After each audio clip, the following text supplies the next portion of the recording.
débuter cette séance ordinaire du 19 octobre 2015. Il est 19 h à peu près. Donc, évidemment, c'est soir d'élection, donc on va essayer de faire ce cours. S'assurer que vous puissiez être là pour les premiers résultats. D'ailleurs, ça m'étonne qu'il y ait autant de monde. Je ne pensais pas qu'il allait y avoir beaucoup de gens ce soir, étant donné que c'est fébrile. Donc, d'entrée de jeu, tout simplement pour vous mentionner que 2 points sont retirés de l'ordre du jour. Ça commence bien. Donc, le point 7.7.5 et le point 7.7.6 sont retirés de l'ordre du jour, sont reportés à une séance ultérieure. Donc, qui propose l'adoption de l'ordre du jour ainsi modifié? Je vais proposer. M. Guévremont, appuyé par? Je vais l'appuyer. M. Bédard. Résolution et règlement non approuvés par le maire à la suite de la séance précédente, le cas échéant, il n'y en a aucun. Approbation du procès-verbal de la séance ordinaire du 14 septembre 2015. Qui propose l'adoption? J'en fais la proposition. Mme Bérubé, appuyée par? Je vais appuyer. Mme Archambault, est-ce qu'il y a des questions, commentaires? Oui, j'aurais un commentaire à la page 14 que nous avons sur le iPad. Désolé pour les gens dans la salle. Alors, dans le procès-verbal, c'est mentionné lors de mon intervention du 14 septembre que j'ai demandé de l'information relativement à l'annonce sur l'implantation d'une nouvelle clinique médicale à Saint-Bruno. Ce que j'avais demandé, c'était concernant un engagement écrit qui avait été fait au mois de juillet et qui était de 2 mois jusqu'au 16 septembre. Et c'était une lettre qui provenait de M. Murray. Alors, j'aimerais ça que ça soit précisé dans le procès-verbal. OK. Prenez note de ça, Mme Tousignan. Autre commentaire? Moi, j'avais un autre commentaire. Oui. C'est à la dernière page du procès-verbal, l'intervention de M. Bédard. On parle d'une fermeture de la clinique médicale située sur la rue Roberval en 2009. Je n'ai pas eu le temps de vérifier si c'était ça qui avait été dit, 2009, parce que ça a été fermé en 2013.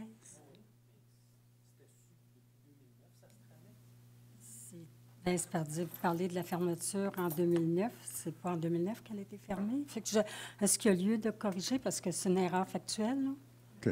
En 2013? C'est ce qui a été dit, tout simplement. Donc, Non, mais c'est juste parce que elle n'a pas été fermée en 2009, elle était en 2013. ça va? OK. Autre commentaire, M. Audin? Oui, concernant mon intervention, ce n'était pas une demande de subvention, mais une demande concernant la subvention. À quel endroit, ça? Excusez-moi, page 14 du procès-verbal d'intervention. S'il vous plaît. OK. En prenez note, Mme Tousignan.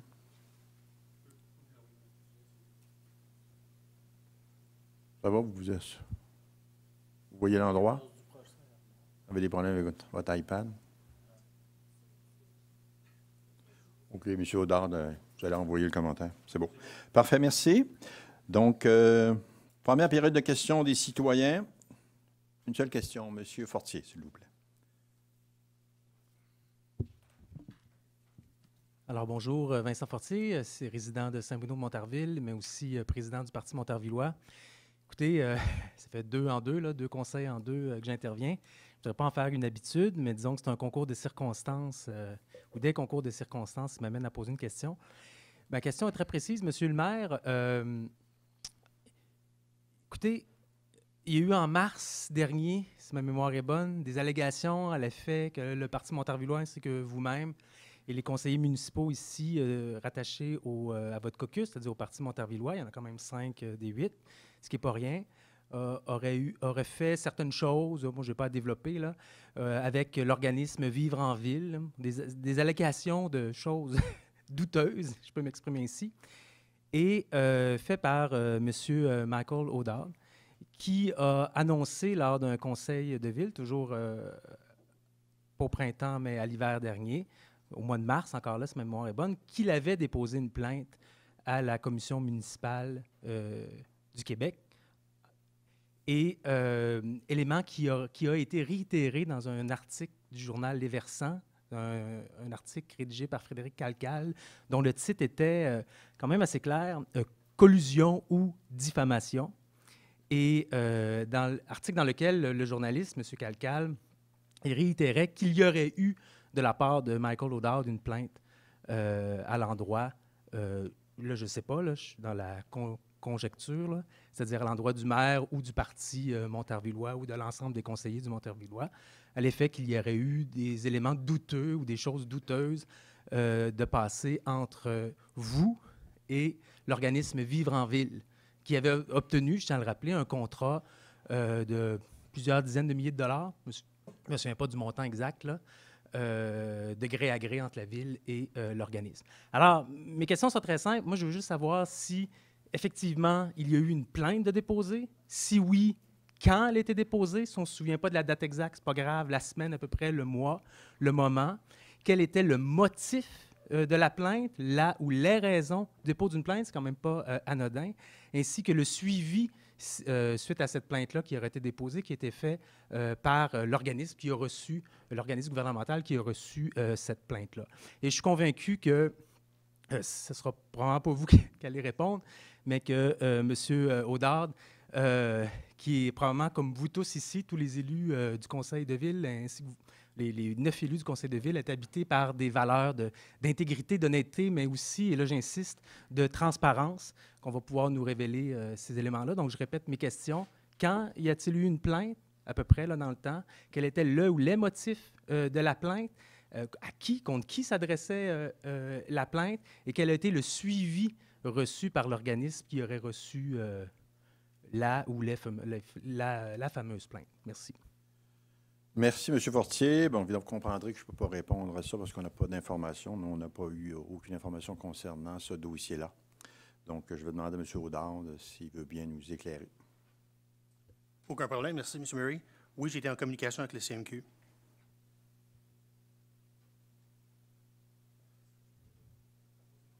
En fait, vous avez eu votre réponse, là. Correct. Bon. Vous aurez l'occasion de revenir à la deuxième période de questions. OK. Ça va? Donc, on est maintenant au niveau des dépôts de documents. Vous avez le premier, liste de mouvements de personnel. Donc, vous l'avez devant vous, là. Il y a eu 17 mouvements de personnel. Ce sont, bien sûr, des employés saisonniers pour la plupart d'entre eux. Donc, on embauche pour les cours, les activités, principalement à la direction du loisir et aussi au niveau des travaux publics. Donc, vous avez ça. Maintenant, pour les virements budgétaires 2015, au 30 septembre 2015, on avait 96 300 $. Donc, vous avez devant vous l'information concernant ces virements-là. Je le rappelle pour ceux qui, des fois, n'ont peut-être pas le temps de lire les documents, ces documents-là sont disponibles sur le site de la Ville. Donc, vous pouvez les retrouver à chacune des séances du conseil municipal. Donc, vous pouvez regarder ces documents-là qui sont en PDF. Donc, vous avez la possibilité de les voir. OK, on passe maintenant à l'autre dépôt de documents. On continue encore, Michel? Donc, il y en avait plusieurs. Encore la prochaine. Donc, celle-là. Liste des virements budgétaires. Donc, les salaires au 30 septembre 2015. Il y avait un virement de 22 000 $. Vous le voyez, donc, rémunération d'Occident Col Blanc. Et puis, donc, on a rapatrié budget spécifique récurrent qu'on a fait transiter pour la rémunération auxiliaire Col Blanc pour 22 000 $. Donc, ce sont les dépôts de documents. Maintenant, on est au point 7, sujet devant faire l'objet d'une décision du Conseil. Donc, dossier du Conseil, nomination de membres du Conseil au sein de certains comités d'un organisme de l'agglomération de Longueuil. Donc, vous voyez, il y a 3 comités consultatifs qui sont concernés, en fait, 2 comités consultatifs, puis un organisme, donc comité consultatif d'éthique et de la gouvernance. Je vais prendre, en fait, la nomination, c'est de remplacer M. Guévremont. Donc, Martin Murray remplace Martin Guévremont au niveau du comité consultatif d'éthique et de gouvernance. En ce qui a trait au comité finances, budget et administration, c'est M. Guévremont qui prend la place de Mme Archambault. Et le dernier, donc d'Achel, c'est M. Bédard qui va remplacer M. Guévremont. Donc, qui fait la proposition? J'en fais la proposition. Appuyé par? Je vais appuyer, M. le maire. Mme Archambault, commentaire, question? Oui. J'ai été assez surpris de voir que vous vouliez siéger sur le comité de gouvernance quand vous êtes maire et également au niveau de l'éthique. Je suis allé voir en mars 2014 le document la séance du Conseil qui créait en tant que tel le comité gouvernance éthique. Et il y a plusieurs éléments qu'on peut soulever. J'en ai retenu 2 pour faire ça bref. Un des éléments, c'est que les gens doivent être impartiaux. Je pense que quand on est maire et qu'on est dans un parti politique, c'est difficile d'être impartial. Deuxième élément, c'est l'objectif du comité. Et si vous permettez, je vais le lire, c'est une transcription directe. L'objectif du comité est de renforcer le lien de confiance entre les citoyens et leurs institutions démocratiques. Je pense que votre rôle actuel ne correspond pas à aller siéger au niveau de la gouvernance et de l'éthique. Merci, M. Bessner. Simplement pour vous rappeler qu'au niveau du comité consultatif d'éthique et de gouvernance, l'élu n'a plus le droit de vote. C'est une décision de ce comité-là. Donc, je me sens pleinement légitimé d'y siéger en tant qu'élu municipal. D'autres commentaires, ça va? Oui, s'il te plaît, j'ai juste une question concernant, excusez mon anglicisme, le timing du changement pour le comité des finances. On arrive dans un point critique au niveau du budget pour 2016. J'ai mis réponse de M. Hébert, merci beaucoup, puis je vous souhaite bonne chance dans vos études. Mais c'est juste le point de vue avec les décisions qui doivent être prises dans les prochaines semaines, non seulement au comité des finances, mais le comité des finances de l'AGLO, comité de retraite. Est-ce qu'on divise? Est-ce que je pense que si Remanière, si Mme Archambault, et je ne doute pas des capacités de M. Guévremont, rien de ça, juste le timing par rapport au budget. Je ne sais pas si c'est le temps exact pour faire ça. Je me sens mal à l'aise. Avec la confiance, je suis avec Mme Archambault depuis deux mandats. Fait que je ne sais pas si le timing est bon ou non. Fait que c'est seulement mon seul commentaire. Parfait. Merci, M. Audard. D'autres commentaires? Moi, j'aimerais proposer un amendement, là. C'est que pour assurer l'impartialité et la transparence dans les comités consultatifs, je proposerais qu'à l'exception du CCU, qui est régi par la loi, les comités consultatifs soient composés exclusivement de citoyens bénévoles et des fonctionnaires des services qui sont impliqués dans les dossiers étudiés par ces comités. Je pense que ça donnerait plus de latitude aux citoyens pour s'exprimer librement. Vous en faites une proposition? Oui. Appuyée par? Je vais l'appuyer. M. Audard. On va passer maintenant au vote. Un commentaire avant? Bref. Bref. L'absurdité des positions contradictoires. Il y a de ça 1 an, les élus de l'opposition voulaient siéger sur tous les comités en tant qu'observateurs, peu importe, mais voulaient s'impliquer au niveau des comités. Et là, ils demandent de tout simplement retirer toute présence de tout élu. Je ne comprends pas. Peu importe. Passons au vote. Parfait. Donc, Point d'ordre. Oui. Donc, j'ai déjà eu à répéter lors de séances antérieures d'éviter certains langages, de dire que c'est absurde, on peut avoir une opinion différente, mais je pense que c'est un qualificatif qu'il faut retirer. Merci, M. Bessner. Donc, on passe au vote. Je vais voter contre la proposition d'amendement. Contre. Contre. Contre. Contre. Pour. Pour. Et pour. Et donc, la contre-proposition est rejetée. On revient à la proposition principale. Donc, on va passer au vote. Il y a quelqu'un qui demande le vote, je présume? Oui. M. Bessner. OK. Donc, on passe au vote. Pour. Pour. Pour. Pour. Pour. Contre. Contre. Et je vais voter contre. Donc, la proposition est adoptée à 5 contre 3. Nous en sommes maintenant au point suivant. Donc, dossier du greffe, il n'y avait aucun élément cette fois-ci. Communication, aucun élément. 7.4, ressources humaines, aucun. On en est maintenant au point 7.5, 7.5.1. Donc, autorisation de dépenses.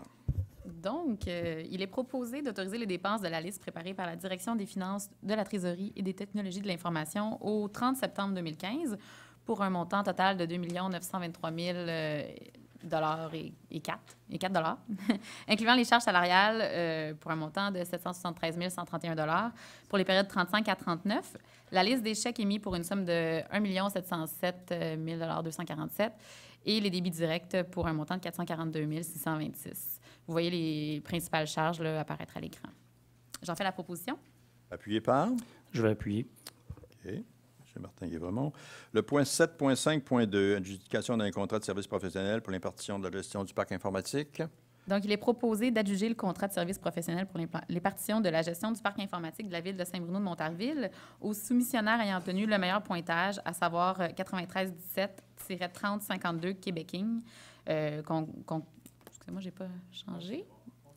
Alors, qu'on surnomme Cosiard Inc., pour une période d'1 an, avec 4 années d'options de renouvellement, pour un montant approximatif de 564 719,89 $, incluant les taxes nettes, le tout tel qu'il apparaît de l'appel d'offres APP-SP-15-18. Je vais en faire la proposition. Donc, appuyé par? Je vais l'appuyer. Commentaires, questions? Oui, j'aurais un commentaire. Actuellement, notre fournisseur à la Ville, c'est Sogémir. Et compte tenu que leur contrat va se terminer avec le nouveau fournisseur, j'aimerais souligner la qualité du service qui nous a été rendu jusqu'à présent. Le fait qu'ils étaient très proches d'une entreprise locale qui est tout près d'ici, je pense que ça l'a beaucoup aidé les services. Et à chaque fois que nous, et je peux parler personnellement, à chaque fois que j'ai eu un besoin spécifique au niveau de la Ville en matière d'informatique, j'ai eu un service et de qualité avec beaucoup de diligence. Alors, au minimum, un grand merci à Sogémir. Merci, M. Bessner. Donc, c'est adopté. Le point maintenant, on est rendu au point 7.6, loisirs, culture et vie communautaire. M. Guévremont. Oui, OK. Je vais prendre la relève pour 7.6.1. Donc, il s'agit d'aides financières et de soutien technique. Il est proposé d'accorder les aides financières et soutien technique suivants. Donc, il y en a quelques-uns. Donc, Club de trampoline Quadro-Tramp, 500 $ pour leur programme de loisirs de trampoline. Les Amis Soleil de Saint-Bruno, un montant de 10 000 $ pour leur programme d'activité de loisirs à l'intention des jeunes handicapés intellectuels et physiques de la Ville de Saint-Bruno de Montarville. Opération Nez Rouge, Vallée du Richelieu, 350 $ pour la mise sur pied d'une soirée d'opération et pour la campagne promotion de la campagne 2015.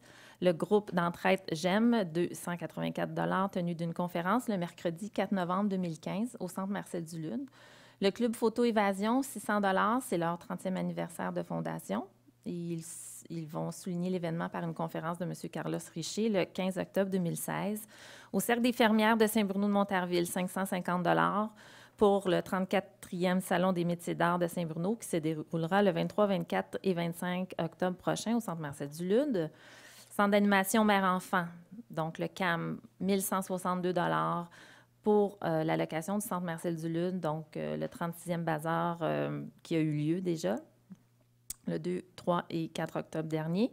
Corporation de la Maison des jeunes de Saint-Bruno, donc la Ville de Saint-Bruno est partenaire de la Maison des jeunes, 871 $ par mois, donc total de 10 452 par année. L'Association du hockey mineur de Saint-Bruno, 800 $ pour leur 35e tournoi provincial de hockey Pee-Wee 2015, du 30 novembre au 13 décembre 2015. Et finalement, à la Légion royale canadienne, filiale 147 Montarville, 275 $ pour l'organisation d'une parade et d'une cérémonie afin de commémorer le jour du souvenir le dimanche 8 novembre prochain. Alors, j'en fais la proposition. Appuyé par? Je vais appuyer. M. Guévremont, commentaire, question, ça va? J'aurais seulement qu'une question. J'avais envoyé de la question, mais on n'a probablement pas eu le temps de me répondre. Je voulais juste savoir, pour l'opération Nez Rouge, ils font état de subventions à des organismes de la vallée du Richelieu. Est-ce que je pourrais avoir le nom des organismes qui sont subventionnés avec les profits de Nez Rouge? Ce n'est pas nécessaire de me répondre ce soir, mais j'aimerais... L'information vous a été transmise vers 17h15 cet après-midi. Ah, je ne l'ai pas dans mon... Donc, ça vous a été transmis. Oh, je pense qu'il y avait 5 ou 6 organismes qui étaient financés. Peut-être que ce n'est pas rentré, là. Je vais vérifier. Maintenant, le point suivant, 7.6.2. Oui, alors, désignation du grand salon du centre d'exposition du Vieux-Presbytère au nom de l'artiste Alan Glass. Il est proposé de nommer le grand salon du centre d'exposition du Vieux-Presbytère au nom de l'artiste de renom Alan Glass, ancien citoyen de la ville de Saint-Bruno de Montarville. Donc, j'en fais la proposition. Appuyé par. Je vais appuyer. Parfait. Juste. Voilà. Un petit peu d'informations sur ce qu'est M. Alan Glass. Voilà. Le point 7.6.3, protocole d'entente avec le Collège Trinité. Alors, renouvellement du protocole d'entente avec le Collège Trinité et l'Académie des Sacrés-Cœurs. Alors, il est proposé d'autoriser le directeur du loisir, de la culture et de la vie communautaire à signer, pour et au nom de la municipalité, le protocole d'entente entre le Collège Trinité, l'Académie des Sacrés-Cœurs et la Ville de Saint-Bruno de Montarville pour la location et l'utilisation des immeubles et de l'équipement du Collège Trinité et de l'Académie des Sacrés-Cœurs dans le cadre de ces activités de loisirs. Vous pouvez voir à l'écran les tarifications horaires, que ce soit l'utilisation des gymnases ou cafétéria. Donc, j'en fais la proposition. Appuyé par. Je vais l'appuyer. M. Bédard. Le point suivant, le point 7.6.4. Alors, il est proposé de nommer Mesdames Mathilde Gagnon et Justine Rey à titre de membres du comité consultatif Tribune Jeunesse de la Ville de Saint-Bruno de Montarville pour des mandats de 2 ans, se terminant le 19 octobre 2017. J'en fais la proposition. Appuyé par. Je vais appuyer. Mme Archambault. Ça va. Le point, maintenant les points 7.7, 7.7.1. Mme Malary.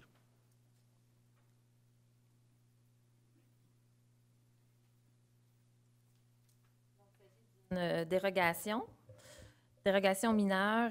Il est proposé d'approuver la demande de dérogation mineure DM 2015-41 déposée par messieurs Dupin et Després, de Dupin et Després créateurs d'espace pour et au nom de Corporation Investissement Montarville, afin d'augmenter la largeur maximum d'un bâtiment de 50 mètres à 60 mètres et ça en dérogation avec la disposition spéciale numéro 1, libellée au tableau des spécifications applicables à la zone HC 431 du règlement de zonage ERB Z 2009, de permettre l'aménagement d'aires de remisage extérieur temporaire en cours et marge avant plutôt qu'en cours latéral ou arrière, et ça en dérogation au 2e paragraphe de l'article 104-1 du règlement de zonage ERB Z 2009, mentionnant que ces aires doivent être situées en cours latéral ou arrière. D'augmenter la largeur maximale d'une allée d'accès à double sens de 8,5 mètres à 11 mètres et sans dérogation au paragraphe 5C de l'article 122 du règlement de zonage ERB Z 2009. Et ce, conformément à la résolution 1505-19.14 du CCU, adoptée lors de sa réunion tenue le 19 mai 2015. Donc, j'en fais la proposition. Appuyé par. Je vais appuyer. M. Guévremont, commentaire, question. Sur le 7.7.2, vous allez voir de quoi on parle, plus précisément. Alors, il est proposé d'approuver la demande de PIA 2015-022. Un PIA, je le rappelle, c'est un plan d'implantation et d'intégration architecturale. Alors, il est déposé par messieurs Dupin et Després, de Dupin et Després créateurs d'espace, pour et au nom de Corporation Investissement Montarville, pour la construction d'un projet intégré de type maison de ville contigu, totalisant 69 unités, situées sur la rue des Tilleuls, et ce, conformément à la résolution 1505-19.10 du Comité consultatif d'urbanisme adoptée lors de sa réunion tenue le 19 mai 2015. J'en fais la proposition. Appuyé par. Oui, je vais appuyer. Un petit commentaire. Évidemment, ce projet-là avait cheminé, ça chemine depuis quelques temps dans la machine de la Ville. On s'est assuré, avant d'aller de l'avant avec le projet, qu'il respectait les normes au niveau des bruits, donc de bruit à l'intérieur. Et on a fait faire, en fait, le promoteur a fait faire une étude acoustique. La Ville en a commandé une deuxième pour nous assurer que tout était dans la même ligne. Et puis, effectivement, l'étude acoustique, la deuxième, confirmait ce qui avait été dit dans la première. Donc, les gens qui vont acheter une habitation dans ce secteur-là ils vont être assurés qu'à l'intérieur même, ça va être en bas des 55 décibels, qui est la norme maintenant reconnue. Donc, c'est un projet qui jouxte la 116 et puis, bien sûr, la voie ferrée. Donc, c'est le dernier secteur dans ce coin-là qui est à développer, là. Fait que ce que vous avez vu précédemment, là, vous avez vu l'entrée qui est sur le rond-point, puis en fait, les deux entrées, une sur le rond-point, puis une qui est sur des tilleuls. Donc, c'est un projet qui devrait être intéressant. Nous avons un des promoteurs dans la salle présentement. Je pense que c'est une personne qui est en train de réaliser ce projet-là, qui devrait être intéressant, qui devrait aussi être pour du logement plus abordable. Donc, on parle d'unités autour de 300 330 000 $. Donc, ça devrait être faciliter l'accès pour une première propriété pour des gens qui veulent justement venir à Saint-Bruno. Voilà. Petit commentaire en passant. M. Murray, un commentaire additionnel. Allez-y. Dans ce projet-là, lorsqu'il a été présenté la première fois à la Ville, il y a de ça plusieurs mois, évidemment, les gens de la Ville se sont penchés sur le projet, ainsi que les élus par la suite. Et suite aux discussions, ça a été d'un commun accord qu'on a décidé de rencontrer les citoyens, que ce soit le promoteur ou les spécialistes qui ont fait des études de son, etc. Fait que tout ça pour dire que l'ensemble des citoyens riverains ont été consultés lors d'une séance ici pour eux. La salle était pleine. Puis, en tout cas, personnellement, moi qui est le conseiller du district, je suis à l'aise d'adopter ce projet-là pour l'ensemble des riverains également, puisqu'il je dirais, il n'avait que des mots positifs à dire du projet en tant que tel. C'est beau. Bien, merci. Donc, le point suivant, nous en sommes maintenant au point 7.7.3, dérogation mineure.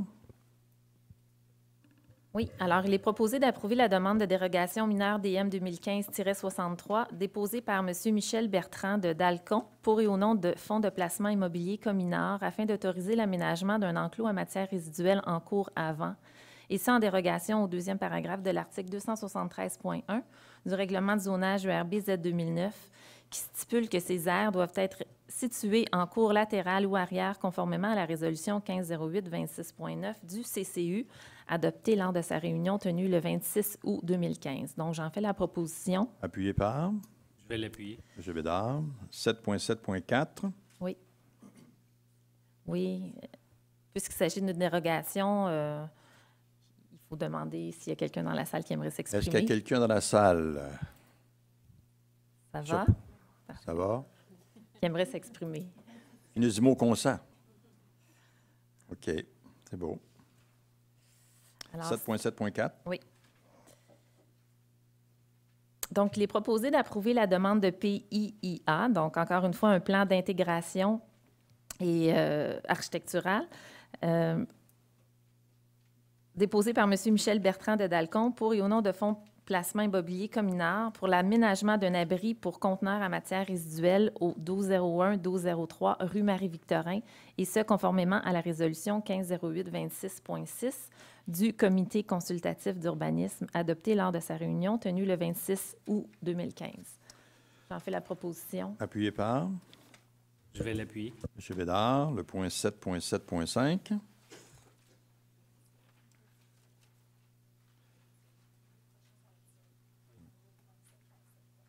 « 7.7.5, 7.7.6, c'est ça, je pense. Retiré de l'ordre du jour. 7.7.6, retiré de l'ordre du jour. Et on est maintenant au 7.7.7. Ça va? Oui. OK. Dérogation mineure.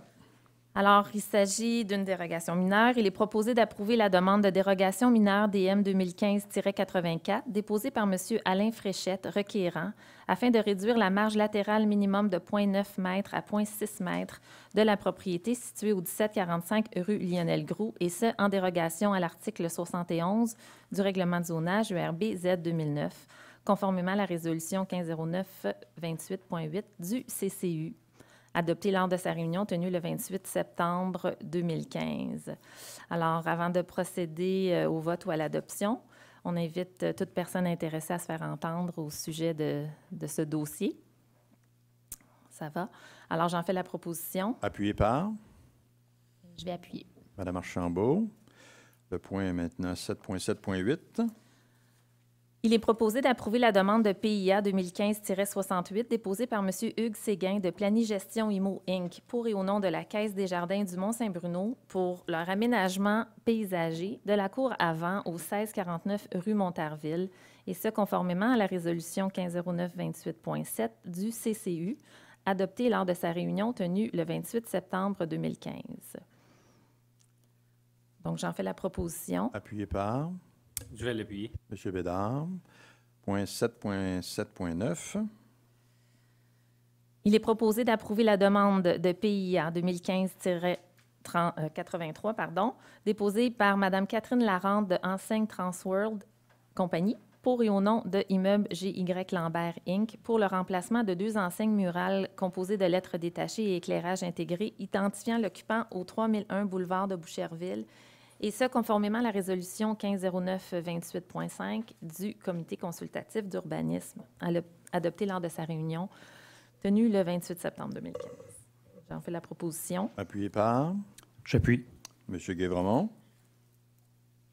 7.7.10. Il est proposé d'approuver la demande de PIA 2015-85 déposée par M. Bernard Bastien de Folie Design pour et au nom de BV Assurance Inc. pour l'installation d'une enseigne sur auvent au 1384 rue Montarville, et ce, conformément à la résolution 1509-28.6 du CCU, adoptée lors de sa réunion tenue le 28 septembre 2015. J'en fais la proposition. Appuyé par Je vais l'appuyer. M. Bédard. 7.7.11 maintenant. Nomination. Je continue? OK. Donc, il est proposé de nommer respectivement M. Benoît Rancourt et Mme Jacinthe Guimont à titre de président et vice-présidente au sein du comité consultatif en environnement. J'en fais la proposition. Appuyé par J'appuie. Mme Bérubé. Le 7.7.12. Il est proposé de nommer le chef de division urbanisme, permis et inspection ou son représentant secrétaire du comité de démolition conformément à l'article 12 du règlement 2015-13 sur la démolition d'immeubles. J'en fais la proposition. Appuyé par Je vais appuyer. M. Guévremont. 7.7.13. Il est proposé d'approuver la promesse d'achat déposée par la coopérative des techniciens ambulanciers de la Montérégie pour une partie du lot 4 916 455 d'une superficie de 15 682 mètres carrés située sur la rue René Descartes pour un montant de 558 259 et ce, aux conditions mentionnées à la promesse d'achat. D'autoriser aussi le maire et la greffière à signer pour et au nom de la municipalité l'acte de vente. Le projet de lotissement et tout autre document afférent est nécessaire à la conclusion de la transaction. J'en fais la proposition. Appuyé par Je vais l'appuyer. M. Bédard. M. Murray. Oui. À la première page de la promesse d'achat, et je vais référer les élus à l'item 1.1.1, troisième paragraphe que je lis. Si la présente promesse d'achat n'est pas acceptée par le conseil municipal avant le 19 octobre 2015, la présente promesse d'achat sera considérée nulle. On est le 19, on n'est pas avant le 19. Par conséquent, quand j'ai revisé la promesse d'achat, ça m'apparaît non conforme et je ne crois pas qu'on puisse accepter ce soir parce qu'on n'est pas avant le 19, mais on est le 19. Madame la greffière.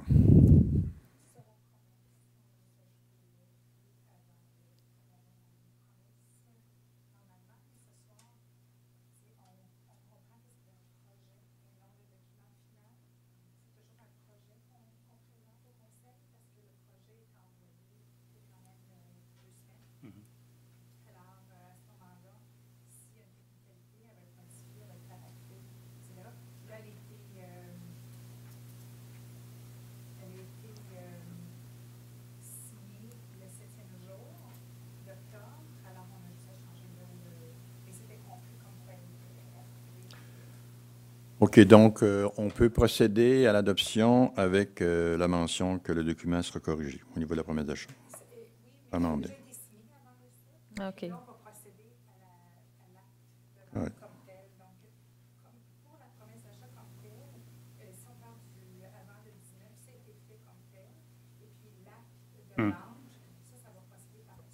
Après le 19.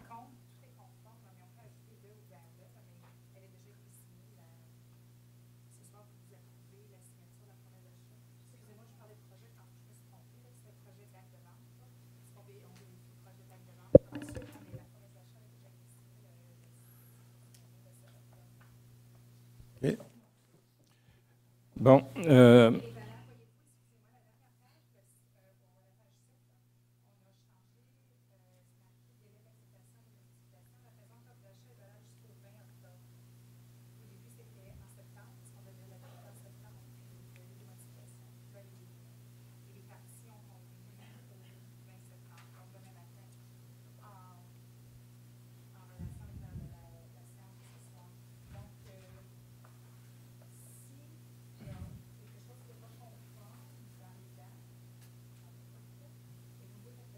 la première page.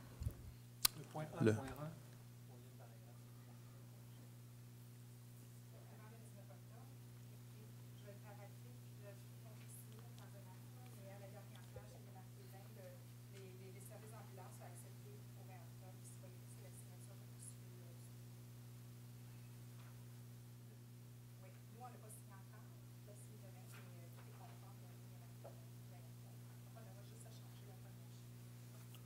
Vous, M. Bessner? Non, ça ne va pas. Je comprends très bien les explications. Avant le 19, permettez-moi un exemple. Puis évidemment, c'est toujours délicat une comparaison. Mais si on demande à quelqu'un, avez-vous voté aujourd'hui aux élections fédérales, et quelqu'un dit non, je n'ai pas voté aujourd'hui, j'ai voté par anticipation la semaine dernière, c'était avant. Ici, c'est avez-vous signé avant le 19? Réponse, non. Donc, par conséquent, si vous voulez le maintenir, libre à vous, M. Murray. Moi, je pense qu'on a une offre d'achat, c'est-à-dire une proposition écrite faite par un acheteur. Je l'ai vu, dernière page, 20 octobre, j'ai tout vu ça. Moi, ce que je vous dis, si vous voulez le maintenir, libre à vous. Moi, je vous dis, si vous voulez le maintenir, je vais voter contre et je demande le vote. Parfait. Vous demandez le vote? Moi, j'ai un commentaire. Oui. Premièrement, je me dissocie des propos de M. Bessner. Et ici, je pense qu'on a la greffière qui, elle, a une formation à titre de récipiendaire du barreau et donc qui est totalement à l'aise avec le fait que tout semble conforme. On a la confirmation ce soir. Deux choses. La première, c'est ce point-là aurait malheureusement dû être dévoilé avant au lieu de le dévoiler encore une fois en pleine séance du Conseil, à moins que par hasard, vous venez de le voir là. Donc, vous auriez pu nous rejoindre, nous étant la municipalité avant, pour éliminer cette confusion. Et deuxièmement, en quoi ça sert la municipalité de faire ça exactement là ce soir? Vous pouvez voter contre, ça ne me dérange pas. Moi, personnellement, c'est libre à vous. Là, tout le monde a le vote libre, mais... Le siège social de la CETAM s'en vient à Saint-Bruno et tout le monde est ravi de ça. Alors, procédons au vote. OK. Donc, vous êtes prêt à voter, M. Guévremont? Pour. Pour. Pour. Pour. Pour. Contre. Contre. Contre. Fait donc à 5 contre 3. Adopté. Effectivement, monsieur, j'ai un petit commentaire en passant. Effectivement, monsieur Guévremont, vous avez tout à fait raison. Donc, si on note ces éléments-là, Point d'ordre. je Quand pense, le vote est passé, vous le savez. Monsieur Bestin, vous me quand permettrez d'ajouter un vote élément. est passé, Je vous n'avez pense plus le droit. Monsieur Bestin, je veux juste ajouter un élément. Si vous voyez des choses comme ça dans tous les documents, je pense que la première chose que vous devriez faire, c'est d'alerter les personnes concernées pour qu'on puisse procéder aux modifications. Je trouve ça très triste ce soir, encore une fois, mais qu'est-ce que vous voulez que je vous dise? Bon, on est dans ce genre de choses-là, malheureusement. OK, on est au point suivant maintenant, le point 7.8, en fait. Attendez un petit peu qu'on se retrouve. On est rendu dans le point 7.9.1, adjudication d'un contrat de fourniture de camions. 7.9.1, adjudication d'un contrat de fourniture d'un camion de 10 roues avec équipement de déneigement et benne d'excavation, 9-2015 ou plus récent.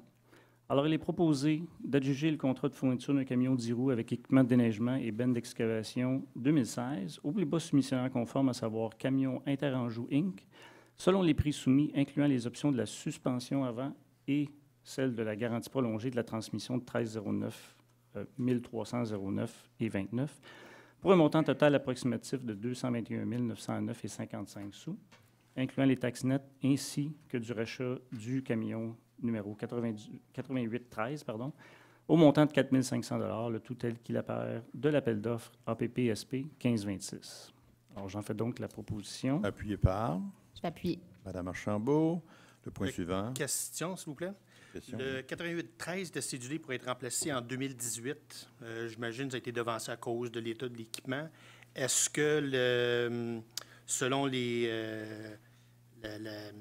la fiche qui a été faite pour les remplacements des véhicules pendant les 15 prochaines années, j'imagine qu'elle a été changée. Est-ce qu'elle a été mise à jour? Et si oui, est-ce que je pourrais avoir une copie, s'il vous plaît? On prend bonne note de votre question et de votre commentaire. M.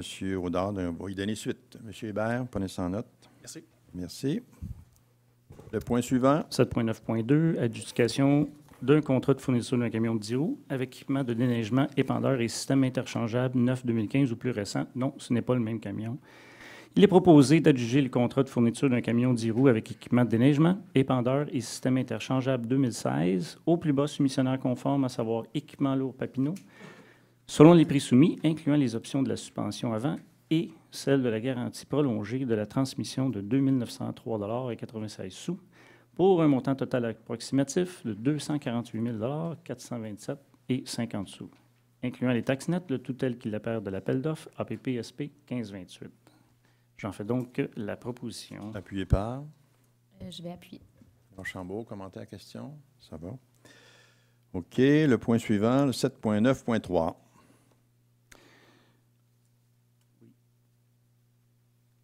Alors, mandat à l'Union des municipalités du Québec pour l'achat de carburant en vrac. Il est proposé de confirmer l'adhésion de la Ville de Saint-Bruno-de-Montarville au regroupement d'achat mis en place par l'Union des municipalités du Québec pour la période du 1er avril 2016 au 31 mars 2019, contrat de 2 ans avec option d'un renouvellement d'une période maximale d'1 an.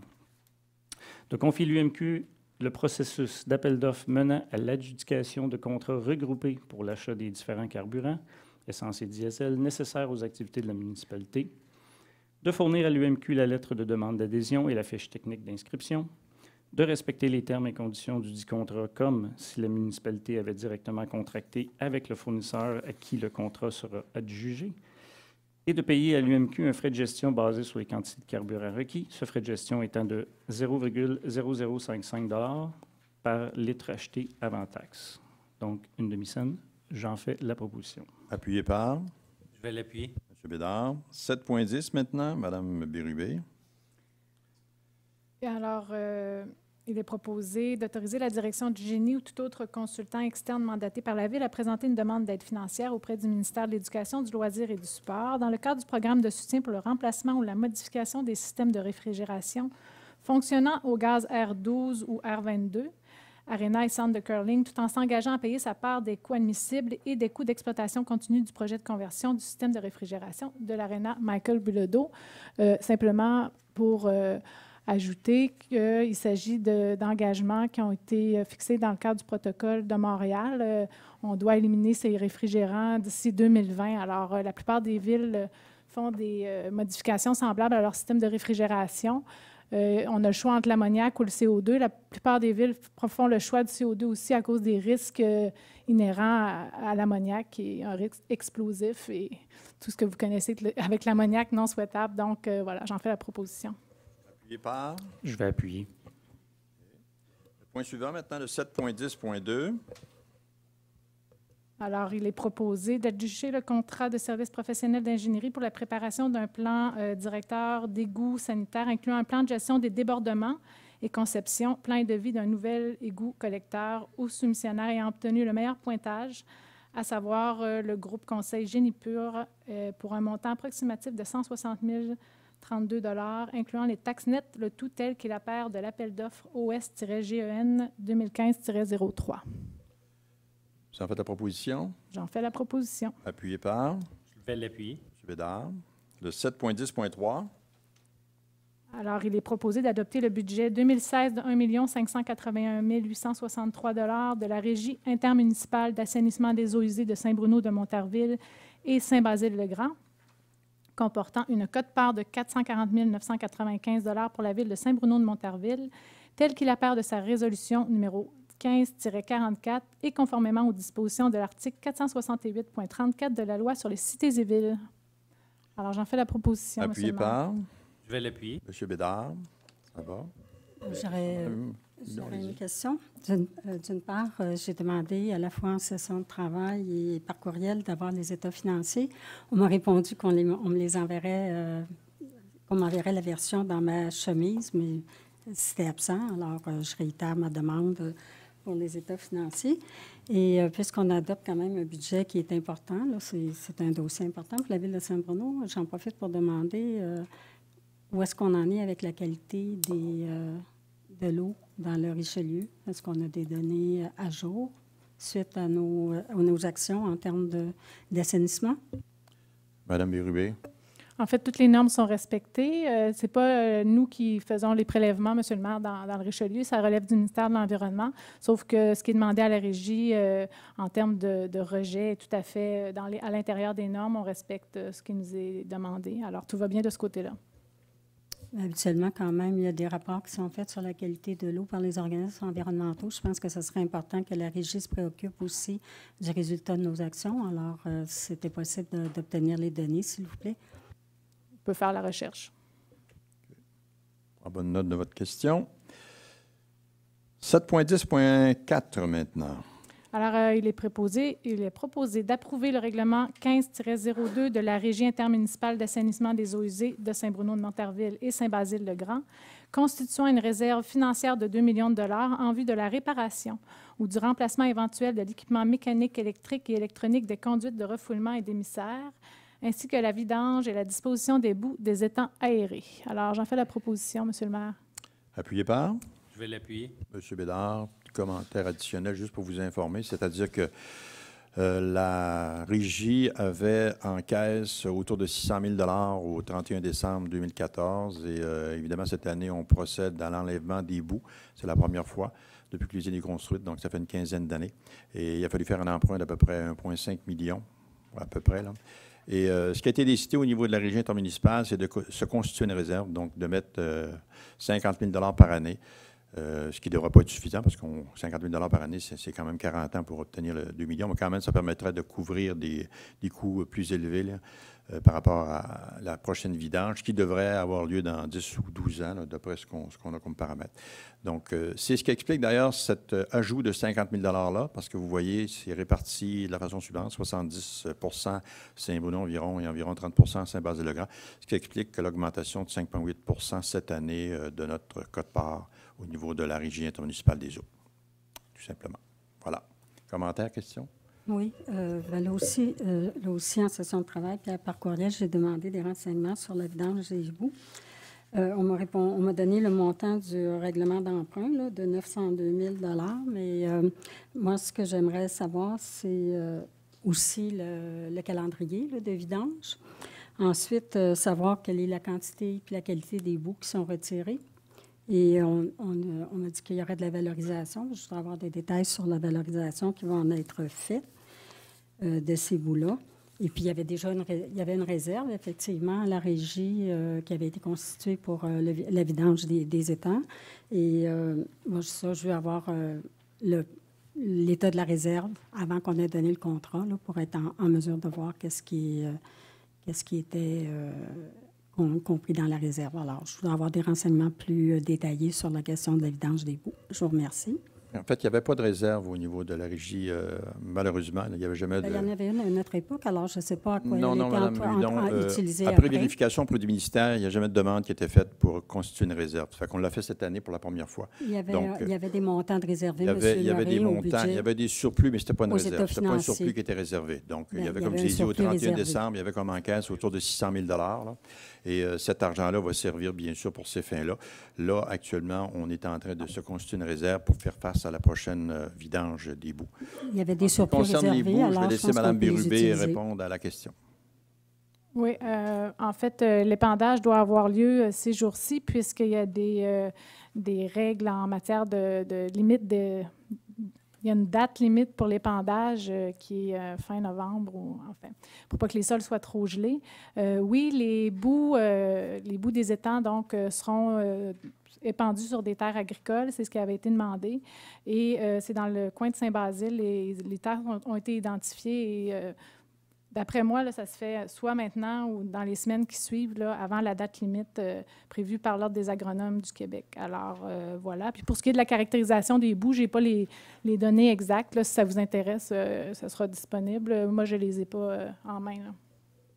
J'avais posé les questions. Je ne m'attendais pas nécessairement à avoir les réponses. J'avais posé les questions en session de travail puis par courriel. Mais vous pouvez me les envoyer. Je vais quand même approuver... Une vidange des boues, c'est obligatoire. Parfait. OK. OK. Maintenant, le point 8.1, avis de motion. Et donc, je donne avis de motion de la présentation lors d'une séance du Conseil d'un règlement modifiant le règlement 1.14-2, sur le remplacement des infrastructures afin d'y modifier certains coûts afférents. Donc, c'est en prévision du budget 2016. Le 8.2 maintenant. Oui, je donne l'avis de motion de règlement modifiant le règlement C91 sur la circulation, le stationnement et la sécurité publique afin de déterminer les règles de stationnement hivernal. Alors, je donne l'avis de motion de ce que je viens de dire. Tout ça pour dire que, très brièvement, il va y avoir 2 changements au processus qu'on a amené l'année dernière. Si vous vous rappelez, le stationnement en hiver à Saint-Bruno. Le règlement demeure que c'est une interdiction et les gens vont devoir appeler pour être certains qu'ils peuvent stationner dans la rue. Mais la recommandation du personnel à la Ville, c'est de restreindre la période d'interdiction de stationnement pour la modifier au 1er décembre jusqu'au 1er avril. Donc, on sauve 15 jours avant, 15 jours après, parce que les risques d'une probabilité à ce moment-là étaient nuls. Donc, aussi bien de mettre le règlement seulement en application lorsque ça fait du sens. Le deuxième étant qu'on va changer l'affichage et on va rendre le numéro de téléphone pour appeler plus visible et plus disponible. Donc, on va afficher ça à même les affichages actuels d'interdiction de stationnement entre le maintenant 1er décembre au 1er avril. Et petit fait divers, c'est divers D-I-V-E-R-S, mais aussi divers, c'est pas pire. Est que il y avait en moyenne plus de 100 appels par jour l'année dernière, quotidiennement, pour voir si c'était permis de stationner dans la rue. Donc, c'est un système qui semble avoir bien fonctionné. Évidemment, ça amène quelques petites complexités additionnelles au niveau du déneigement, mais pas pour restreindre nécessairement la possibilité de stationner dans les rues. Donc, voilà, l'avis de motion est donné. Le point 8.3 a été retiré de l'ordre du jour. Maintenant, on est au moins 8.4. Oui, et j'y arrive.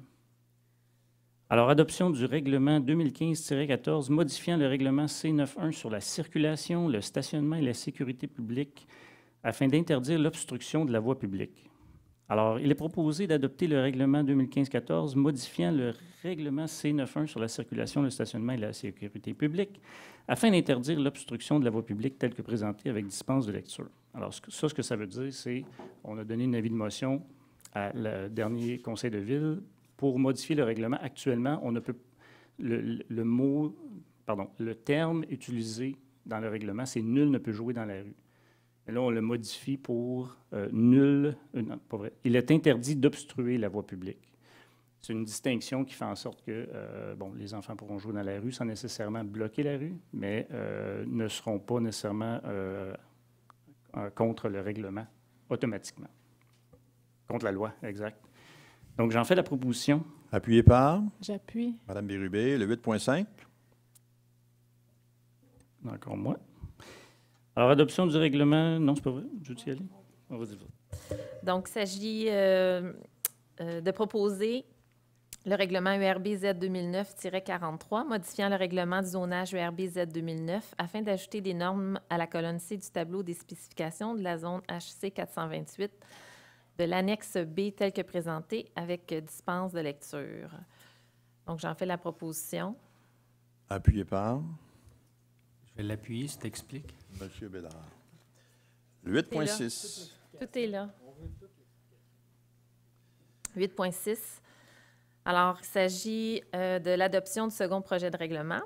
Je propose d'adopter le second projet de règlement URB-Z 2009-44, modifiant le règlement de zonage URB-Z 2009 afin de créer les zones IA 488 et IA 489, à même une partie de la zone IA 487, telle que présentée avec dispense de lecture. Donc, c'est dans le quartier industriel. J'en ai fait la proposition. Je vais l'appuyer. Monsieur Bédard, 8.7. Il est proposé d'adopter, en fait, je propose l'adoption du second projet de règlement URB-Z 2009-45, modifiant le règlement de zonage URB-Z 2009 afin de créer les zones IA 490 et IA 491, à même une partie de la zone IA 480, la zone IA 485 et même une partie des zones IA 583, IA 584 et d'agrandir la zone PA 576. à même une partie de la zone IA 584, telle que présentée avec dispense de lecture. J'ai dit IA pas mal souvent. Donc, j'en fais la proposition. Appuyé par Je vais l'appuyer. M. Bédard. Nous en sommes maintenant au point 9. Donc, 9.1, rapport du maire concernant les décisions prises lors de la dernière séance d'agglomération du 17 septembre 2015, le cas échéant. Il n'y a pas de rapport. 9.2, les points à l'ordre du jour de la séance ordinaire de l'agglomération de ce jeudi 22 octobre. Donc, vous les voyez à l'écran. Là, il y en a sur 3 ou 4 pages. Donc, on est tous favorables, sauf qu'il y a un certain nombre de ces éléments qui vont être discutés jeudi à l'agglomération qui ne nous concernent pas. Tout ce qui est avec le traitement de l'eau, des eaux usées, évidemment, on n'est pas concerné puisqu'on a notre propre usine ou notre propre usine de traitement des eaux usées. Donc, on tourne pour les autres. Si tu peux tourner, Michel. Il y en a quand même quelques autres. Voilà, il y a des dépôts de documents.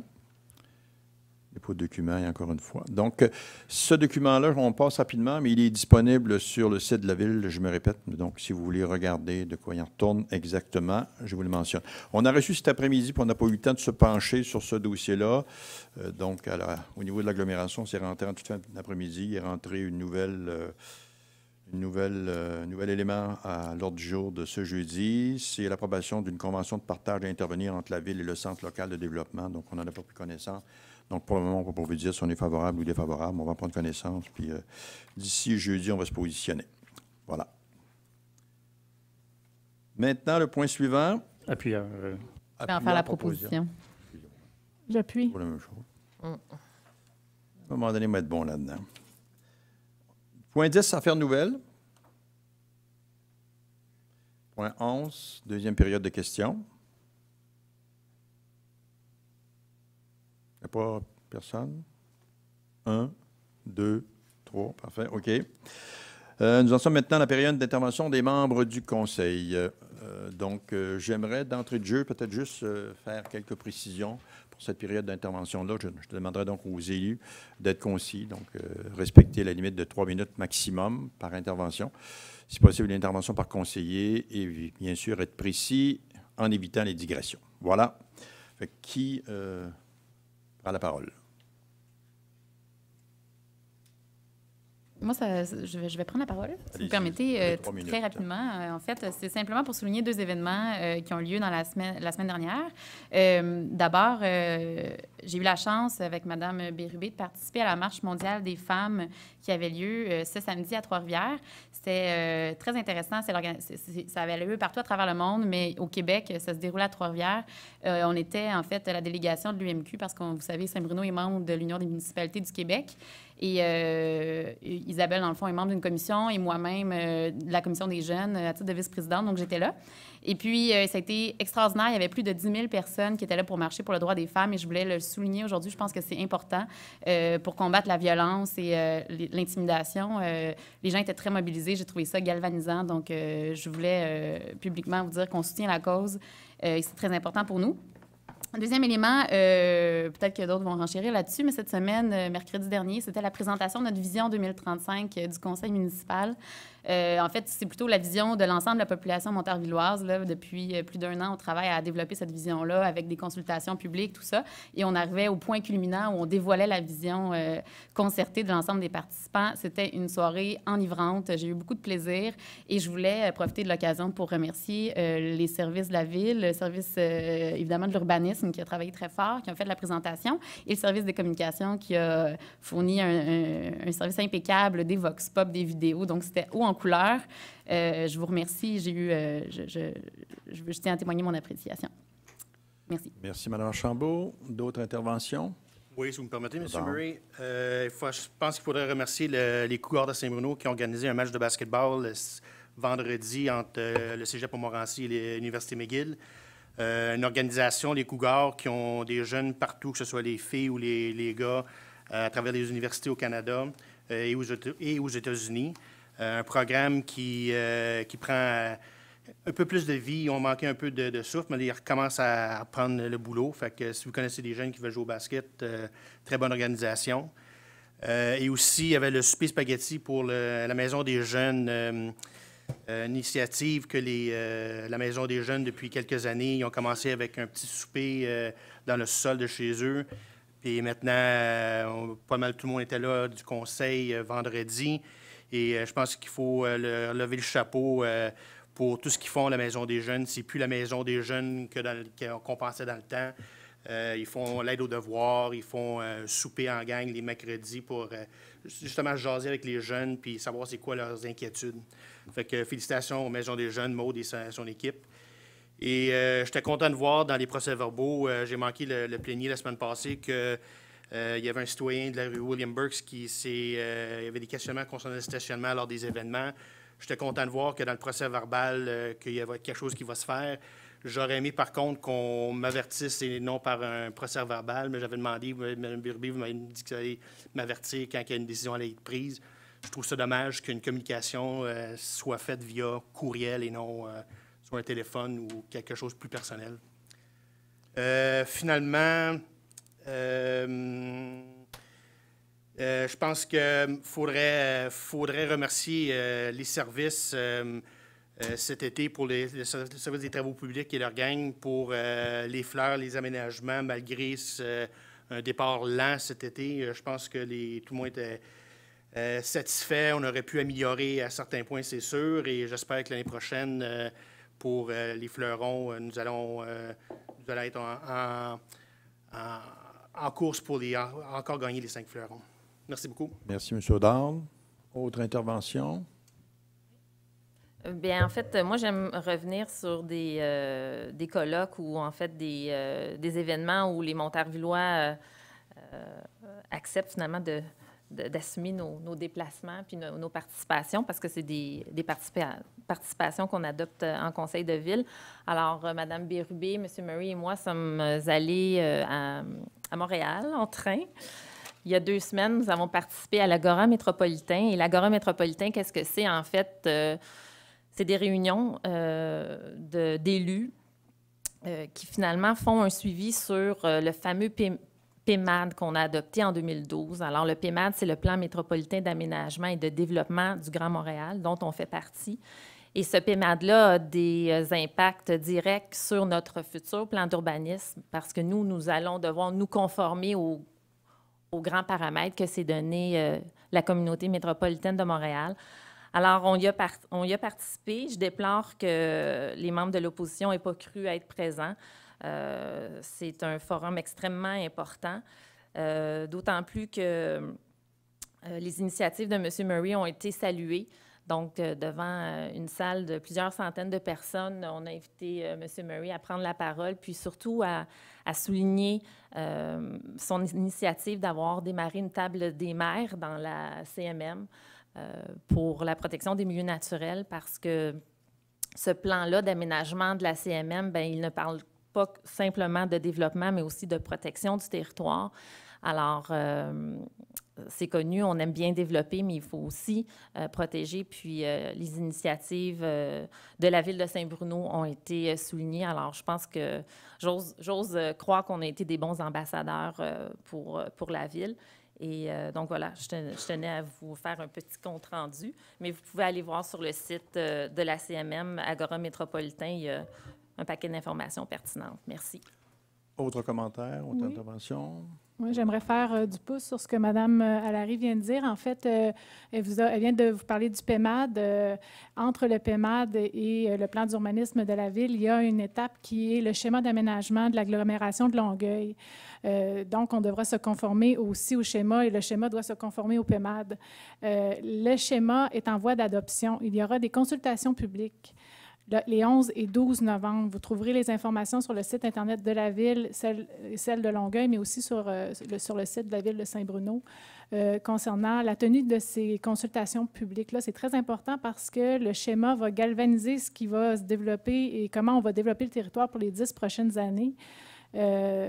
Donc, suite à ces consultations publiques-là, le schéma sera modifié et adopté probablement en début d'année prochaine. Alors voilà, vous êtes invités à y participer. La première session de consultation est à Longueuil, la seconde à Boucherville. Je vous remercie, M. le maire. Merci, Mme Bérubé. Autre intervention, M. Bessner. Oui, merci. J'ai 4 éléments. Je ne sais pas si, M. Murray, vous préférez les avoir globalement ou à l'unité. Oh, vous avez 3 minutes. Allez-y. OK. Alors, je reviens encore une fois. Depuis le 6 juillet, il y a eu la piste cyclable, 2 pistes cyclables autorisées par vous de Boucherville. J'ai posé des questions verbalement. Je n'ai pas eu de réponse adéquate. J'ai demandé par écrit. Je n'ai jamais reçu de réponse depuis juillet. Et tout à coup, dans le journal, j'apprends qu'il y a un plan ambitieux.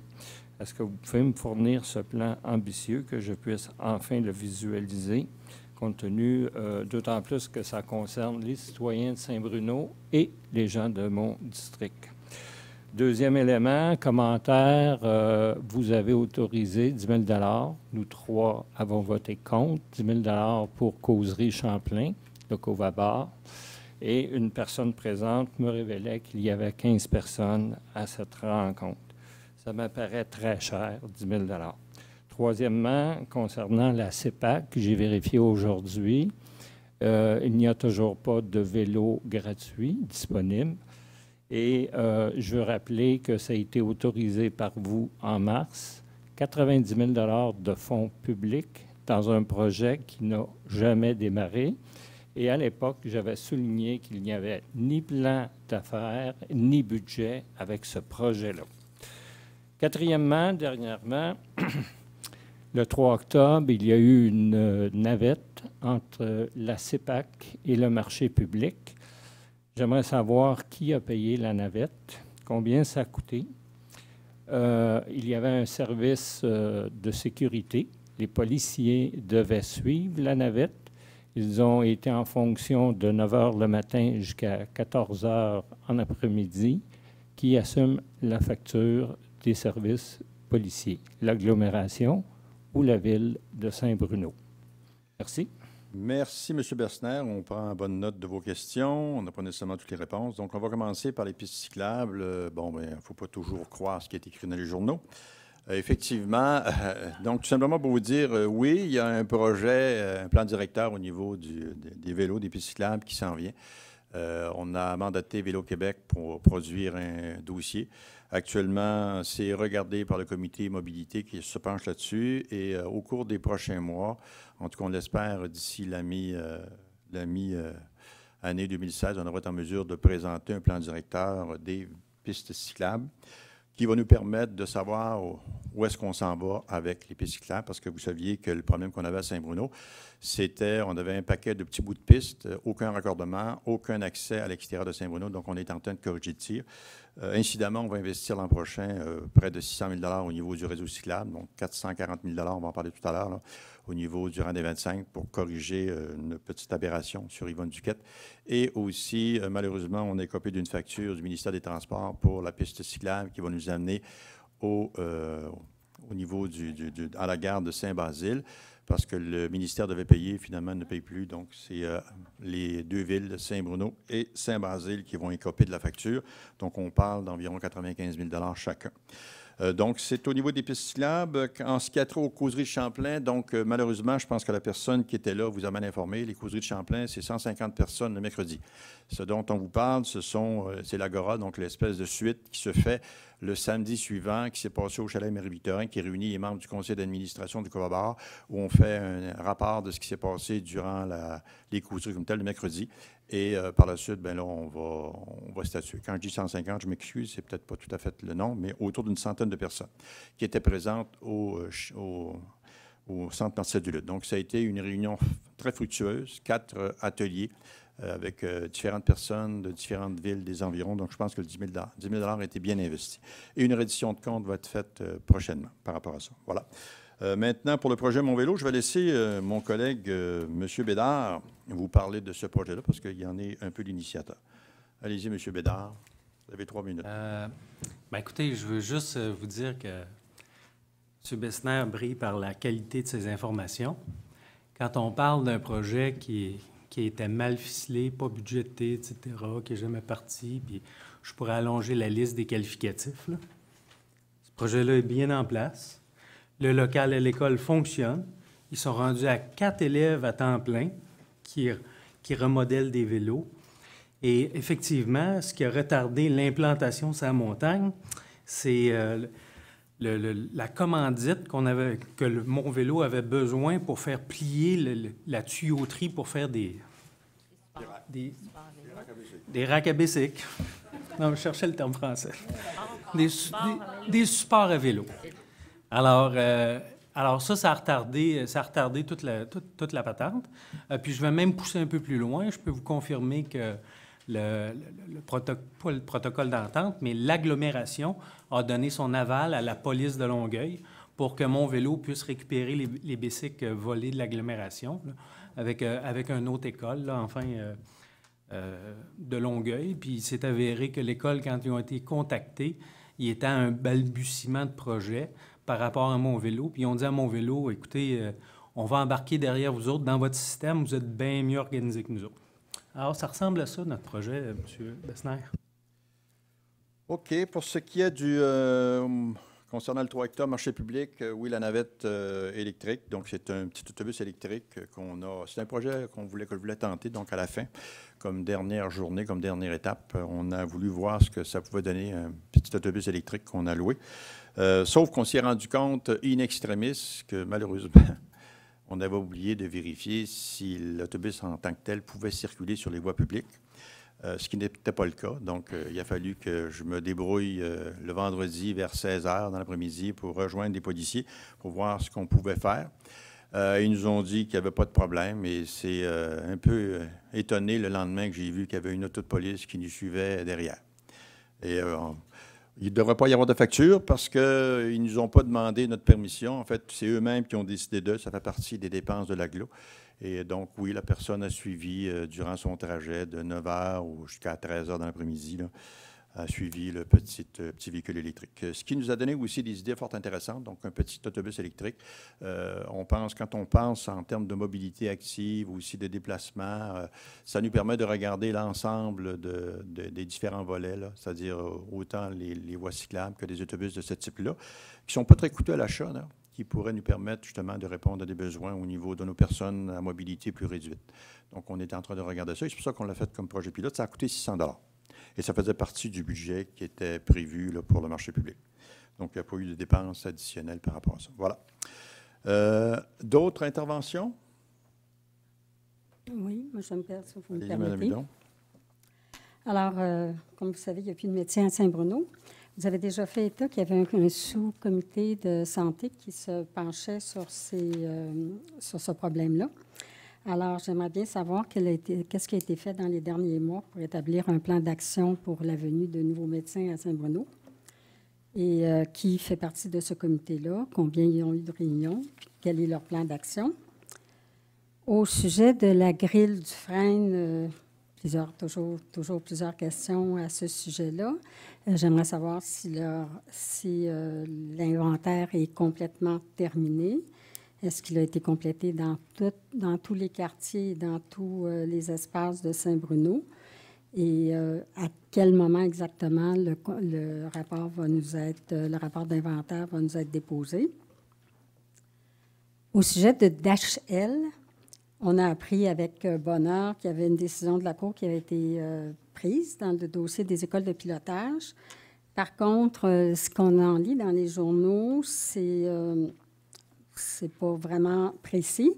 J'aimerais savoir à quel moment, effectivement, la mise en place des interdictions de vol vont être faites. On parle d'une interdiction de vol. On parle d'une interdiction des manœuvres de posée décollée des écoles de pilotage sur la piste 24G. Je voudrais savoir si cette restriction-là ne s'applique qu'à la piste 24G. Et donc, savoir quels sont les impacts pour les gens de Saint-Bruno, parce qu'il y a d'autres pistes. Est-ce que les autres pistes sont aussi concernées? On parle aussi d'une aide de la Ville de Longueuil pour installer des silencieux sur les avions des écoles de pilotage. J'aimerais savoir à quel moment ça va s'appliquer, cette décision-là, à quel montant, quel nombre d'avions est visé, puis dans quel échéancier. Et enfin, il y a la question d'un comité de suivi de cette entente-là, où il y a une personne du comité de Saint-Hubert, là, dans le fond, des plaignants, qui va être présente sur ce comité-là. Est-ce que vous avez l'intention de demander qu'il y ait aussi des gens de Saint-Bruno? Parce que l'impact des pistes de l'aéroport puis déposer des colis se fait sentir effectivement à Saint-Hubert, c'est bien sûr, mais aussi à Saint-Bruno. Puis il y a eu des plaintes de citoyens de Saint-Bruno encore dernièrement à cet effet-là. Alors, on parle de plusieurs manœuvres et puis je voudrais connaître les impacts de la décision du juge sur les manœuvres qui ont lieu présentement à l'aéroport de Saint-Hubert. Enfin, une autre demande que je réitère, les demandes des comités. Bon, encore dernièrement, on a eu des rapports de comités qui dataient du mois d'avril, donc 6 mois plus tard. Alors, je réitère la demande qu'il y ait plus de diligence, même si que des présidents soient absents pour des réunions. Je pense que les gens peuvent être rejoignables effectivement par courriel, puis peut-être qu'à ce moment-là, on pourrait leur demander au moins d'approuver le projet. J'ai demandé aussi dans la session de travail d'avoir l'étude de 2004 qui avait été faite sur le maintien de l'intégrité écologique pour le parc d'Ayandier. Alors, j'aimerais, si vous vous souvenez, Mme Bérubé, je vous ai demandé ça. Alors, j'aimerais avoir accès à cette étude-là. Merci. De même que j'ai demandé il y a quelques mois aussi, il y a eu un Vélo-Québec qui a sorti un plan directeur des pistes cyclables, semble-t-il. Et j'avais demandé la copie de ce plan-là. J'aimerais l'obtenir. La même chose, on parle aussi d'une consultation publique possible pour la réouverture de la rue Pillette. Je voudrais savoir à quel moment c'est prévu. Puisqu'un plan directeur de circulation va être disponible, semble-t-il, seulement qu'à l'automne 2016. Alors, je voudrais savoir comment les choses vont se faire. D'abord, puis, dernier commentaire sur les... J'aurais un point d'ordre à faire en termes... Madame Hudon, là, ça fait déjà 5 minutes. Ça ne fait pas 5 minutes. Non, ça fait 5 minutes, Madame Hudon. Parce que j'ai ici, là... Monsieur Murray, je vais faire un Madame point... Hudon, j'aimerais simplement, là, parce que là, vous sortez de Nittany. Ce que vous pourriez faire, je vous invite là, à envoyer un courriel à M. Hébert concernant toutes les demandes d'études. On ne fera pas le tour parce que finalement, d'après ce que je peux voir, vous remontez jusqu'en 2004. Ça va être compliqué notre affaire. On peut répondre à vos questions, là, mais pour ce qui est des études, ça va nous faire plaisir de vous les envoyer, là. Je les avais déjà demandé en session de travail, monsieur Murray, mais je vais faire un point d'ordre parce que dans notre règlement de régie interne des séances du Conseil, c'est bien dit que vous ne pouvez pas interrompre les membres du Conseil pendant qu'ils s'expriment. On n'a pas le droit de faire ça. Et il y a aussi un autre point que je voudrais rappeler à M. Guévremont, tout simplement, avant de terminer, que le membre du Conseil ne peut critiquer ou commenter un vote du Conseil. Ça n'appelle ni critique ni commentaire, les votes du Conseil. Ça fait partie de notre règlement de régie. Merci, Mme Hudon. C'est tout? Parfait. On aimerait que la prochaine fois, vous respectiez la règle du 3 minutes. On ne vous empêche pas de parler, mais ça ne fait pas partie, point d'ordre, M. Murray, ça ne fait pas partie de notre règlement de régie interne. Vous êtes en train de... Justement, Mme Hudon, vous m'interrompez pendant que je parle. Vous me reprochez, finalement, un point d'ordre, ce que vous faites. Un point d'ordre, c'est la seule chose qu'on a le droit de faire. Madame Hudon, je vous dis simplement, on a demandé à ce que chacun respecte la limite des 3 minutes. Fait qu'on essaie de le respecter. Donc, en ce qui concerne les médecins, vous demandez au niveau des comités, il y a 4 personnes sur ce comité-là. Il y a 2 membres du comité consultatif sur le milieu de vie. Il y a aussi 2 médecins à la retraite. Donc, 2 médecins, il y a M. Langteau et il y a M. Bonenfant. Et ce comité-là s'est réuni pour appuyer la démarche des jeunes médecins pour qu'ils obtiennent leur permis de pratique. La décision va se prendre d'ici le 15 novembre prochain. Ça fait que, normalement, on espère que les 4 médecins qui ont fait une demande de permis d'exercice, qu'on appelle des prêmes, vont recevoir la possibilité d'exercer. Et s'ils obtiennent ces prêmes-là, ils vont pouvoir s'implanter dès le mois de juin l'an prochain au niveau de la clinique d'Uniprix au 2e étage. À terme, cette clinique-là va devenir un GMF. On parle d'ici 2 ou 3 ans avec possibilité d'avoir une dizaine de médecins. Donc, ça viendrait régler une bonne partie du problème actuel. C'est sûr qu'il y a un autre dossier qui chemine actuellement dont on ne peut pas vous parler, mais si ça va dans le bon sens, en tout cas, on devrait être en mesure de vous en informer, j'espère, très prochainement. En ce qui concerne la grille du Dufresne, je vais laisser Mme Bérubé vous parler un peu de ce qui s'en vient. C'est quand même des choses intéressantes. Allez-y, Mme Bérubé. Vous avez 3 minutes. Non, mais si je me souviens bien de la question de Mme Hudon, ça concernait la recension. Alors, je ne l'ai pas, là.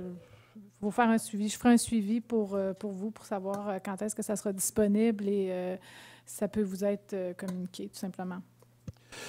Peut-être pour ajouter, c'est qu'il y a une reddition de compte qui va être faite d'ici la fin de l'année. Donc, on espère la faire autour du 15 novembre prochain. Donc, on espère que tous les inventaires vont terminer d'ici ce temps-là.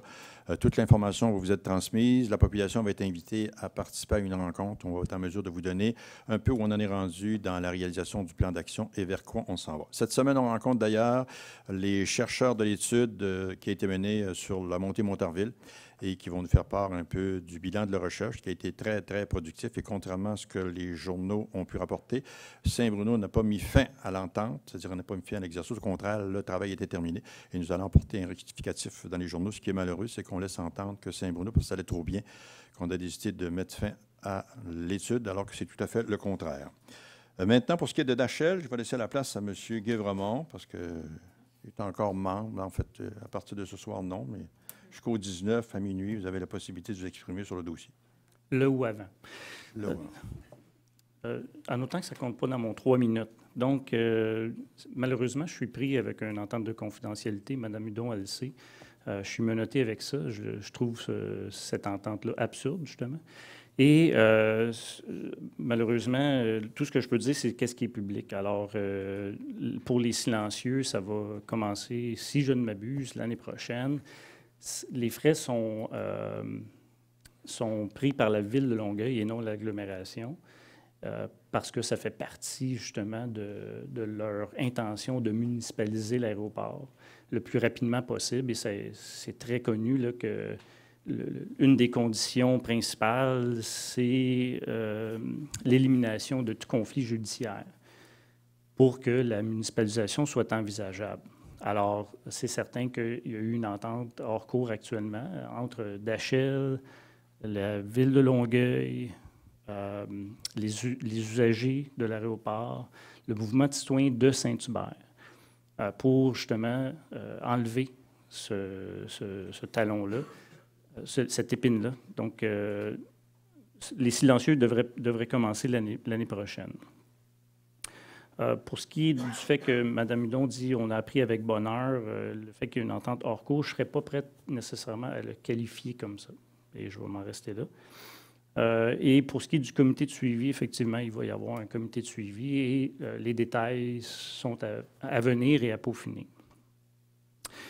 Je peux partir mon 3 minutes. Donc, de mon côté, à moins que vous n'ayez pas terminé les interventions de Mme Hudon. Il y avait juste peut-être un dernier élément, parce que là, on demandait des rapports d'un comité procès-verbaux. On va s'assurer que vous les ayez, évidemment, comme on l'a dit, on le répète, on ne peut pas les donner tant aussi longtemps qu'ils n'ont pas été avalisés par les différents comités. Peut-être qu'il y a une problématique dans la rédaction des procès-verbaux, mais aussitôt qu'ils sont prêts, on s'assure que les membres du conseil les reçoivent. Pour ce qui est des rapports sur les pistes cyclables, tous les documents vont être rendus, aussitôt qu'ils sont disponibles, on ne s'en cache pas, on les envoie aux différents conseillers. Pour ce qui est de la consultation rue Piette, c'est que ça a été, on a mentionné cet aspect-là au dernier comité de circulation. Il n'y a pas aucune date arrêtée actuellement. Oui, ça fait partie de nos engagements électoraux de regarder cette possibilité-là. Donc, puis on ne parle pas nécessairement de la rue Piette, mais du désenclavage du secteur des femmes, on l'appelle ainsi. Fait que ça va faire partie d'une consultation qu'on va réaliser éventuellement. Je ne peux pas vous donner de date pour le moment, mais oui, ça fait partie des éléments qu'on va réaliser. On ne s'en cache pas. Et on va le faire en toute transparence avec les citoyens. On va s'assurer de trouver la meilleure solution possible dans les circonstances. Monsieur Guévremont, c'est à vous. Vous avez 3 minutes. Alors, premier point. Dans 5 minutes, on commence l'autre réunion. Parfait. Donc, le premier point, c'est que Mme Hudon dit que j'ai critiqué un de leurs votes. Je critique l'argumentaire ainsi que les décisions prises qui sont contradictoires avec un argumentaire passé. Deuxièmement, pour ce qui est des procès-verbaux, a demandé à Michel Archambault, lorsqu'elle était dans l'opposition, les délais semblaient encore plus longs que ça. Alors, si ce n'était pas le cas dans le temps pour Mme Hudon et qu'elle les recevait plus tôt, ça voulait dire qu'elle les recevait avant Michel Archambault. Moi, je les reçois en même temps que tout le monde et puis j'apprécie les lire. Troisièmement, et je change vers le positif, le plan Chaudron a été adopté il y a de ça quelques mois pour sa réflexion et il est terminé. Donc, les jeunes aujourd'hui peuvent utiliser, les moins jeunes aussi, peuvent utiliser, à vos risques, peuvent utiliser le plan Chaudron, le nouveau plan Chaudron qui est maintenant en béton armé, qui a été complètement détruit et refait à neuf.